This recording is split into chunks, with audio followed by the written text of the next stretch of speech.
نحمده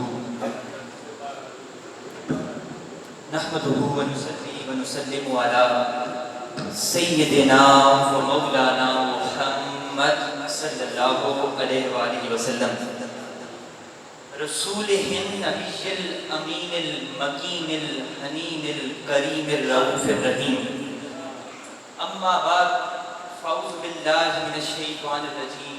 بسم اللہ الرحمن الرحیم.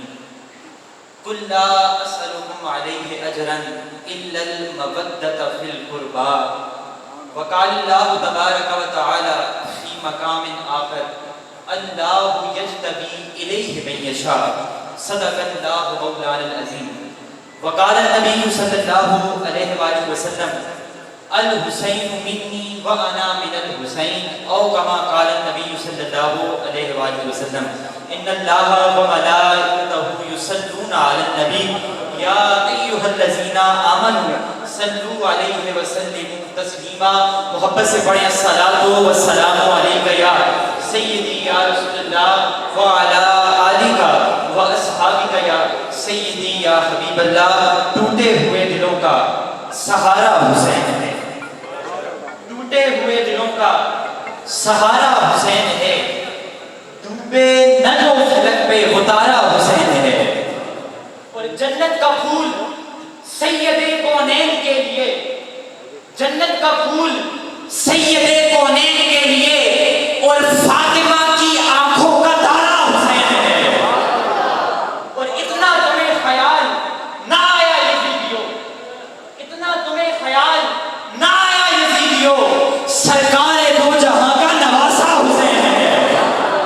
اللہ رب کائنات کی حمد و ثنا حضور تاجدار کائنات صلی اللہ علیہ وآلہ وسلم کی بارگاہ میں ہدیہ عقیدت پیش کرنے کے بعد محترم مکرم حاضرین و سامعین، اللہ رب العزت کا لاکھ لاکھ شکر ہے کہ جس نے ہمیں ایمان کی لازوال دولت عطا فرمائی. اور اس کے حضور جتنا شکر ادا کرنا چاہے وہ کم ہے کہ اس نے ہمیں اپنے پیارے محبوب صلی اللہ علیہ وآلہ وسلم کی امت میں پیدا فرما کر ہمارے اوپر احسان عظیم فرمایا ہے. اور اس کا کرم بالا کرم ہے کہ آج ہمیں اپنے گھر میں بیٹھ کر اپنا بھی اپنے رسول کا، اپنے رسول کے اصحاب اور آل کا ذکر کرنے اور سننے کی توفیق عطا فرمائی ہے. شاہ صاحب کے قدموں کو ہاتھ لگاتے ہوئے، سید گھرانے کے ہر فرد کے قدموں کو ہاتھ لگاتے ہوئے میں اپنی گفتگو کو آگے بڑھاتا ہوں. سامعین، اس کے اختتام قرآن مجید سارا اللہ کا کلام ہے، اس کا اجرا زبان مصطفیٰ سے ہوا ہے. قرآن مجید میں جو کچھ آیا ہے وہ حضور تاجدار کائنات صلی اللہ علیہ وآلہ وسلم نے اپنی زبان مبارک سے ہی ارشاد فرمایا ہے. اللہ کا کلام آپ پر نازل ہوا اور آپ نے اسے اپنی زبان مبارک سے ارشاد فرمایا.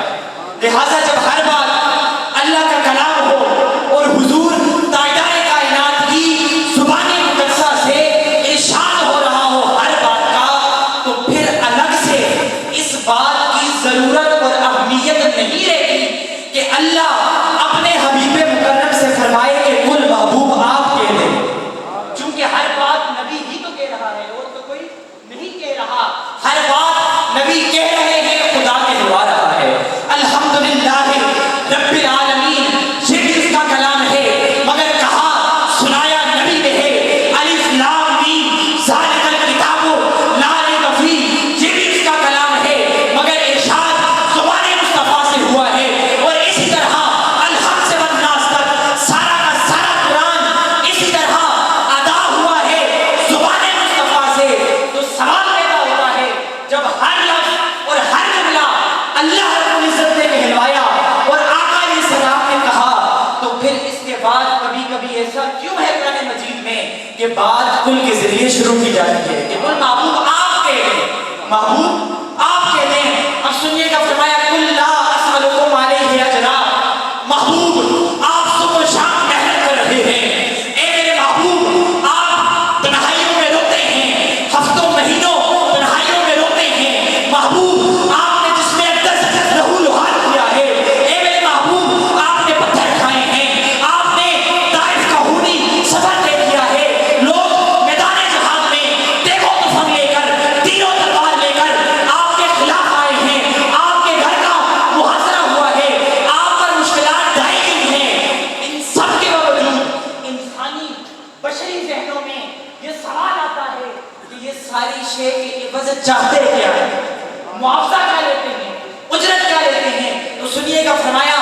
قل لا اسألکم علیہ اجرا، یہ جو ساری زندگی میں نے محنت کی اور تمہیں کفر، شرک، ضلالت، گمراہی کے اندھیروں سے نکالا، تمہیں ہدایت یافتہ بنایا، تمہیں حق کا درس دیا، تمہیں حق کی دعوت دی، اس ساری شے کے عوض میں تم سے اور کوئی سوال طلب نہیں کرتا۔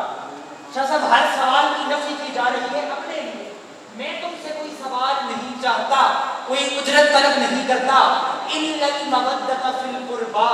اب قاعدہ یہ علماء تشریف فرمائے جب الا آ جائے تو جس جنس اور جس شے کی پہلے نفی ہوتی ہے اسی کا بعد میں اس بات ہوتا ہے۔ آپ کی آسانی کے لیے مثال دیتا ہوں، جیسے فرمایا لا الہ، کوئی معبود نہیں، آگے فرمایا الا اللہ، مگر اللہ، تو پہلے نفی تھی کوئی معبود نہ ہونے کی، آگے فرمایا مگر اللہ، تو اس بات اللہ کے معبود ہونے کا ہوا۔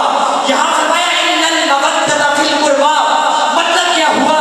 مطلب یہ ہوا کہ لوگوں، صفا کی پہاڑی کی چوٹی سے لے کر جس دن میں نے تمہیں شرک کی آلودگیوں سے نکال کر تمہیں توحید کی شفافیت کی طرف بلایا، اس دن سے لے کر گنبد خضرا کی طرف سفر کرنے تک ساری زندگی میں نے امت پر اور انسانیت پر جتنے احسانات کیے ہیں ان سب کا تم سے کوئی اجر نہیں مانگتا۔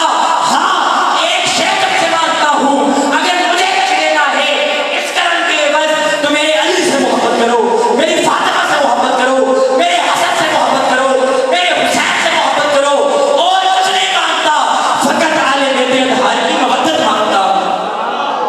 لفظ محبت استعمال فرمایا وقت کی نزاکت کو دیکھتے ہوئے، لفظ محبت استعمال فرمایا الا المودۃ فی القربى۔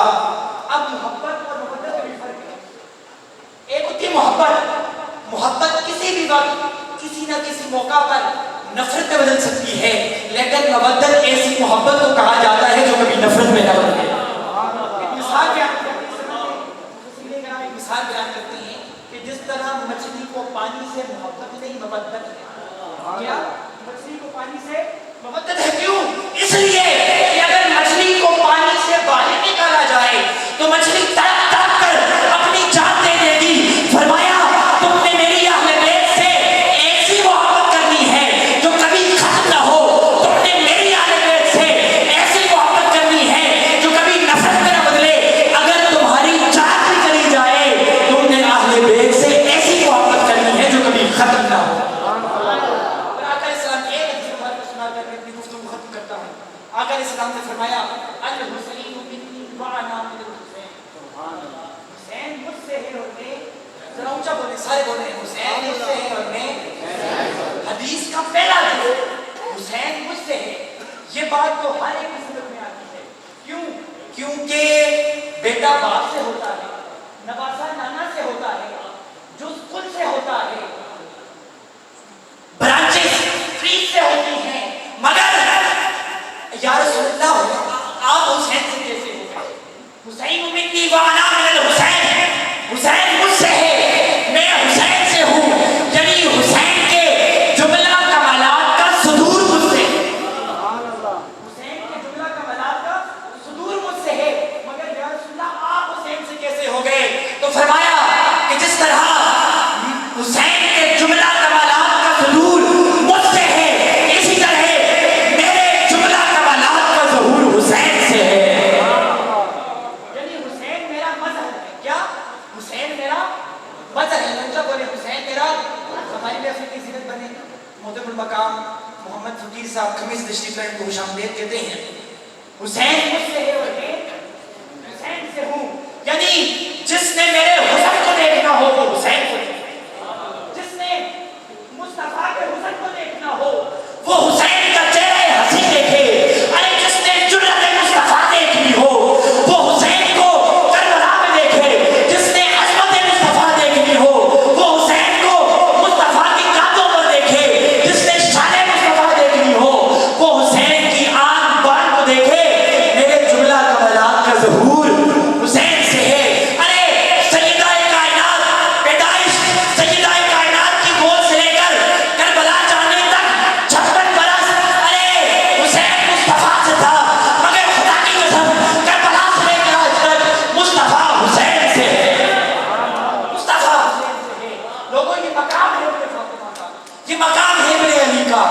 مقام ہے ابو عبداللہ کا، یہ مقام ہے شہید کربلا کا. اور آقا علیہ السلام نے فرمایا الحسن والحسین سیدہ شباب اہل جنہ. ارے جنت کے متلاشیوں سنو، جنت میں حور و غلمان کے تصور میں اللہ کی باتیں کرنے والوں سنو، میدان معاشر دفع ہوگا جب کہا جائے گا ہاں تم جنت میں چلے جاؤ، تم جنت کا نظارہ کرو، جنت کا دروازہ کھلے گا، سامنے تخت پر دو سردار بیٹھے ہوں گے، وہ جنت کے سردار ہوں گے. ہر جنتی جنت میں جانے سے سب سے پہلے جس کا نظارہ کرے گا مودت کی خاطر وہ حسنین کریمین ہوں گے. اور آقا سجدے میں سجدہ طویل ہو رہا ہے، طویل ہو رہا ہے. صحابہ کرام کو اضطراب ہو گیا کہ یہ روح پرواز تو نہیں کر گئی. ایک صحابی نے سر اٹھا کے دیکھا کہ آقا سجدے میں ہیں، سجدہ طویل ہو رہا ہے، طویل ہو رہا ہے. وجہ کیا تھی طویل کرنے کی؟ حسین آقا کے کندھوں پر سوار تھے، جبرائیل امین آئے، مصطفیٰ سر نہیں اٹھانا. وجہ کیا ہے کہ حسین آپ کے کندھوں سے گر نہ جائے. آقا خطبہ جمعہ ارشاد فرما رہے ہیں، آقا خطاب فرما رہے ہیں. صحابہ کرام موجود، کوئی صداقت کی بلندیوں پر فائز ہے، کوئی شجاعت کی بلندیوں پر فائز ہے، کوئی عدالت میں اپنا مقام اولا رکھتا ہے. آقا خطبہ جمعہ ارشاد فرما رہے ہیں. اتنے میں کیا دیکھتے ہیں؟ ایک لال لباس میں لڑکھڑاتا ہوا بچہ سامنے سے آتا ہے. آقا اپنا خطاب چھوڑ کر، منبر چھوڑ کر جا کر اس بچے کو اپنی گود میں بٹھا کر خطاب فرماتے ہیں. میرا حسین باغ نبوت کا پھول ہے، حیدر کی اس میں جان ہے، خون بدن ہے. دوستو آئیں، فکر حسین آپ کو یہ پیغام دیتی ہے، فکر حسین آپ کو یہ پیغام دیتی ہے. ایک جملہ میں لے کر اپنی گفتگو ختم کرتا ہوں کہ یزید علماء کرام تشریف فرما ہے، حضرات عظام تشریف فرما ہے کہ امام حسین اور یزید کے نظریے میں فرق کیا ہے؟ فرق کیا ہے؟ فکر حسین اور یزید کی سوچ میں فرق کیا ہے؟ اگر ایک جملے میں بات ختم کرنا چاہوں تو یزید کا یہ نظریہ تھا کہ طاقت ہی حق ہے. کیا؟ پاور اسٹرینتھ، طاقت ہی حق ہے. مگر مولا حسین کا عالمگیر نظریہ یہ تھا کہ حق ہی طاقت ہے، حق ہی طاقت ہے. لوگوں یزید نام تھا خیانت کا، یزید نام تھا بربریت کا، یزید نام تھا دہشت گردی کا، یزید نام تھا خون ریزی کا. حسین استعارہ تھے انسانیت کے، حسین استعارہ تھے ایمانت کے، حسین استعارہ تھے صبر کے، حسین استعارہ تھے عدل کے. یزیدیت کیا بنی؟ یزیدیت کیا بنی؟ جبر کی طاقت، خون ریزی کی طاقت، دہشت گردی کی طاقت، خیانت کی طاقت، یہ یزیدیت بنی. مگر صبر کی جرأت، عدل کا کردار، انسانیت کا زیور، امن کی خوشبو، یہ حسینیت بنی. قتل حسین اصل میں مرگ یزید ہے، اسلام زندہ ہوتا ہے. ہر کربلا کے بعد قبلہ ناظم صاحب نے بڑی خوبصورت پسند سجائی. اللہ تعالیٰ جو منظور فرمائے، اللہ تعالیٰ ان کی محبت میں مزید برکتیں عطا فرمائے. انہی دو کلمات کے ساتھ کہ اللہ تعالیٰ ہم سب کا حامی و ناصر ہو. اللہ تعالیٰ صراط کرام سے یوں ہی برکت